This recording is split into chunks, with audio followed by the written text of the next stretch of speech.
Hey guys, मैं हूँ आपकी यशस्वी और मैं आपके लिए आज कुछ सिलेबस से रिलेटेड लेकिन कुछ डिफरेंट लेके आई। हम लोग क्लास 6 से सीखते आ रहे हैं कि मीन मोड मीडियन क्या होता है और उसको कैलकुलेट भी कैसे करते हैं, वो भी हमारे टीचर्स लोगों ने बहुत अच्छे से सिखाया है। लेकिन क्या आपको पता है कि इसका यूज़ रियल लाइफ में क्या होता है? आई थिंक पता होगा, लेकिन बहुत कम लोगों को पता होगा। मैं आपके इस वीडियो में आपको वही बताने वाली हूँ। मेरे वीडियो में आप लास्ट तक बने रहिए। मैं एग्जाम्पल्स के साथ मीन मोड मीडियन ये आपको बताने वाली हूँ। Let's move on. तो सबसे पहले हम मीन मोड मीडियन का कैलकुलेशन सीखेंगे, उसके बाद हम इसका यूज़ देखेंगे। ये हमारा मीन का डेटा है। यहाँ पे हमको मीन फाइंड करना है, यहाँ पे मोड, और यहाँ पे हमको मीडियन फाइंड करना है। तो मीन का सपोज ये डेटा है 53822। तो इनको फाइंड कैसे करते हैं? मीन मतलब क्या होता है? एवरेज। तो एवरेज कैसे फाइंड करते हैं? मीन सपोज हमने एम से डिनोट किया, तो सम ऑफ ऑल ऑब्जर्वेशंस। यहाँ पे ऑब्जर्वेशंस क्या है? ये पूरा डेटा। तो सम मतलब इनकी addition, 5 + 3 + 8 + 2 + 2 upon total number of observation. यहाँ पे नंबर ऑफ ऑब्जर्वेशन कितने हैं? 1 2 3 4 5 अपॉन 5। तो यहाँ पे कितने? 5 + 3 8 8 + 8 16 16 17 18 19 20 20/5 = 4। तो मीन कितना आ गया यहाँ पे? 4। अभी मोड मतलब मैक्सिमम फ्रिक्वेंसी या फिर मोस्ट रिपीटेड फ्रिक्वेंसी। इस ऑब्जर्वेशन में ज़्यादा बार क्या रिपीट हुआ है? 2 एक बार, 3 एक बार, 5 एक बार, लेकिन 4 3 बार हुआ है। तो यहाँ पे मोड हो गया अपना 4। यहाँ पे मीडियन एक एवरेज का ही एवरेज और मीडियम एक ही काम करता है। मैंने क्या कहा? एक ही काम करता है, वो सेम बिल्कुल भी नहीं होते। यहाँ पे देखो, पहले मीडियन फाइंड करने के लिए हमें असेंडिंग या डिसेंडिंग ऑर्डर, किसी भी ऑर्डर में हमको पहले इसको अरेंज करना होता है। 1 3 हम असेंडिंग में कर रहे हैं, 1 3 4 7 9। अभी यहाँ पे जो मिडल टर्म है, यहाँ से 2 छोड़ के, यहाँ से 2 छोड़ के, ये हो गई हमारी मिडल टर्म। तो मीडियन मतलब middle term, median equals to 4।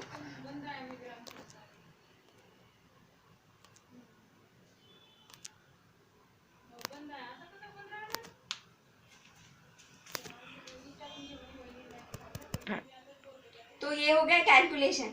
अभी हम इसका यूज देखते हैं। मीन मतलब क्या होता है? एवरेज। ठीक है, हम एक एग्जांपल लेते हैं। सपोज मेरी केक शॉप, मेरी बेकरी है, जिसमें बहुत टाइप्स के केक्स हैं मेरे पास। तो आप अगर मुझसे पूछोगे, आप ही नहीं, अगर किसी ने भी पूछ लिया कि कितना कमा लेते हैं तुम महीने के, तो मैंने महीने की नहीं बोली उनको। मैं 2-3 महीने मतलब अप्रोक्सीमेटली 4 मंथ्स में मैं 5,000 रुपये कमा लेती हूँ। मतलब 4 महीने में मैंने अप्रोक्सीमेटली 5,000 रुपये कमा ली। छोटी मोटी केक शॉप है, इसलिए 5,000 ही सिर्फ 4 मंथ्स के, अभी नया है ना, इसलिए। तो मैंने अप्रोक्सीमेट बताया मीन। तो इसके लिए हमने क्या लिया? 5,000/4 एवरेज निकाला, मतलब 1 मिनट। मैंने क्या बोला कि मैं 5,000 कमाती हूँ, 5,000 कमाती हूँ। कितने महीने में? 4। तो मतलब मेरे चारों महीने के एडिशन मनी, मेरी चारों महीने की अर्निंग कि जब मैंने एडिशन की तो 5,000 मिला मुझे। कितने महीने की? 4 महीने की, मतलब sum of all observation upon total number of observation.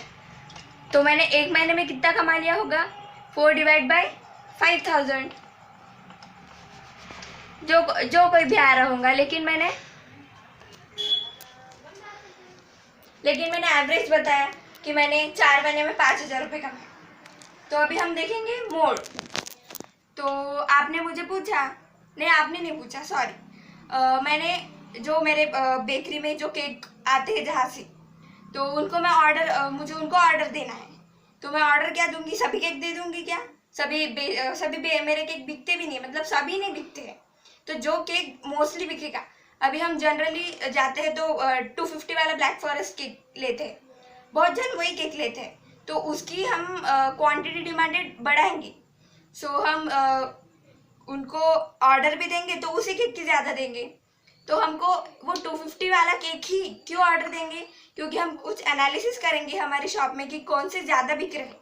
तो जो ज़्यादा बिक रहे हैं, मतलब ज़्यादा मतलब सपोज 250 वाले केक 15 बिक रहे हैं और 300 वगैरह वाले 5 to 10 ऐसे कुछ भी बिक रहे हैं, 5 ये 10 ये 7 8, लेकिन सबसे ज़्यादा क्या बिक रहा है 250। तो मुझे ऑर्डर देने के लिए स्टॉक एनालिसिस करना होगा, जिसमें मुझे मोड फाइंड करना होगा कि सबसे ज़्यादा क्या बिक रहा है। तो मोड मैक्सिमम फ्रिक्वेंसी, तो जो मैक्सिमम फ्रिक्वेंसी मैं उनको ऑर्डर दूंगी। तो ये होता है मोड का एग्जाम्पल, तो ये मोड का यूज़ होता है। अब हम मीडियन देखेंगे। अभी फिर से मेरा केक शॉप है जिसमें कुछ केक 120 में मिलते हैं, कुछ 180 के हैं, कुछ 250 के हैं, कुछ 400 वाले हैं और कुछ 1000 वाले हैं। ये मेरे केक शॉप के केक्स की प्राइजेस हैं। तो यहाँ पे भी मुझे approximate price of cake find करनी है, मुझे प्रॉफिट नहीं फाइंड करना, अप्रोक्सीमेट प्राइस ऑफ केक। तो यहाँ पे अगर मैं मीन निकालूंगी, एक मिनट हम मीन निकाल के देखते हैं। तो 120 plus 180 300, 300 plus 250 550, 550 950, 950 by 950 and 1000 1950 upon 1 2 3 4 5, कितने हो गए ये?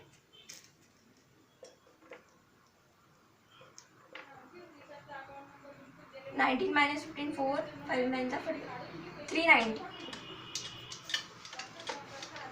तो यहाँ पे मीन मेरा आ गया 390। लेकिन मुझे एवरेज प्राइस बताने के लिए इनमें क्या कुछ बताना पड़ेगा कि, लेकिन ये 390 120 के पास भी नहीं है और 1000 के पास भी नहीं है। तो इस कंडीशन में हम क्या करते हैं कि मीडियन फाइंड करते हैं, मतलब मिडल वैल्यू। अगर आप मेरे केक शॉप पे आए तो आपने मुझसे पूछा कि दीदी आपके केक शॉप में एवरेज केक की प्राइस क्या है, मतलब हम कितने रुपए लेके आए, लेना भी हो हमको केक। तो मैं क्या बोलूँगी 390 बोलूँगी। 390 बोल के वो पहले ही भाग जाएगी।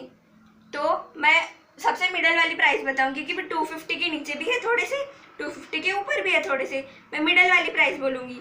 इसलिए मेरा जो बिजनेस है, केक शॉप का बिजनेस है, वो सफ़र नहीं होगा, वो बैलेंस होगा। इसलिए हम मीडियन फाइंड करते हैं। इसलिए मीडियन और average are doing same work but they are not same.